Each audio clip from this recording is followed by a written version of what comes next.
ನಮಸ್ಕಾರ. ಇದು ನೋಡ್ರಿ, ಈಗ ಇದು 26,200 ಲಗ್ಭಗ್ ಅಲ್ಲಿಂದ ಹಿಂಗೆ ಬೀಳ್ಕೋತ ಎಲ್ಲಿ ಬತ್ತು. ಇದು 23,000 2,000 ಏರಿಯಾದಾಗ ಬಂದೈತಿ. ಇದೇನೈತಿದ, ಇದು 200 ಮೂವಿಂಗ್ ಎವ್ರೇಜ್. ಇದು ಬರೋಬರ್. ಈ 200 ಮೂವಿಂಗ್ ಎವ್ರೇಜ್ ಕಿತಾಬಿ ಕೆಳಗೀಗ ಸಸ್ಟೈನ್ ಮಾಡಾಕತ್ತೈತಿ ಮಾರ್ಕೆಟ್. ಇವೇನು ಈಗ ಸದ್ಯ ಪರಿಸ್ಥಿತಿ ಏನೈತಿ ಗೊತ್ತೈತೇನು ರೀ? ಈಗ ಸದ್ಯ ನೋಡು, ಇದು ಒಂದು ಕ್ಯಾಂಡಲ, ಎರಡು, ಇದು ಒಂದು, ಇದು ಎರಡು, ಮತ್ತು ಇದು ಮೂರು. ಇವು ಮೂರು ಕ್ಯಾಂಡಲ್ ಏನು ಡೇಂಜರ್ ಕ್ಯಾಂಡಲ್ಗಳು ಆಗಿದಾವೆ.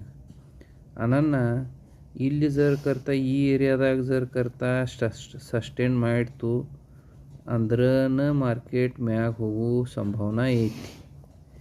ಇಲ್ಲಾದ್ರೆ ಮತ್ತೆ ತೆಳಗೆ ಬರ್ಬೋದು. ಯಾಕಂದ್ರೆ ಇಂದ ಐತಾರ ಈಗ ಮೊನ್ನೆ ಶುಕ್ರವಾರ ದಿನ ಅಮೇರಿಕಾ ಮಾರ್ಕೆಟ್ ಏಕ್ದಮ್ ಡೌನ್ ಬಂದಿತ್ತು. ಅನನ್ನ ಇನ್ನು ನಾಳೆ ಸೋಮವಾರ ದಿನ ಬಹುಶಃ ಮತ್ತೆ ತೆಳಗೆ ಹೋಗೋದು ಶಕ್ಯತೆ ಭಾಳ ಐತಿ. ಅನನ್ನ ವಿಚಾರ ಮಾಡಿ ನೋಡ್ರಪ್ಪ. ರೊಕ್ಕ ಹಚ್ಚೋದಾದ್ರೆ ವಿಚಾರ ಮಾಡಿ ಹಚ್ಚಿರಿ. ಇಲ್ಲಾದ್ರೆ ಗಡ್ಬಡಿಯಾಗಿ ಹಚ್ಚಕ್ಕೆ ಹೋದ್ರಿ ಅಂದ್ರೆ ರೊಕ್ಕ ಮುನುಗ್ತಾವು, ಮತ್ತು ಮ್ಯಾಗ ಬರೋದು ಭಾಳ ಕಠಿಣ. ನಾನು ವಿಚಾರ ಮಾಡಿ ರೊಕ್ಕ ಹಚ್ಚೋದು ಯಾವಾಗಲೂ. ಓಕೆ, ನಮಸ್ಕಾರ.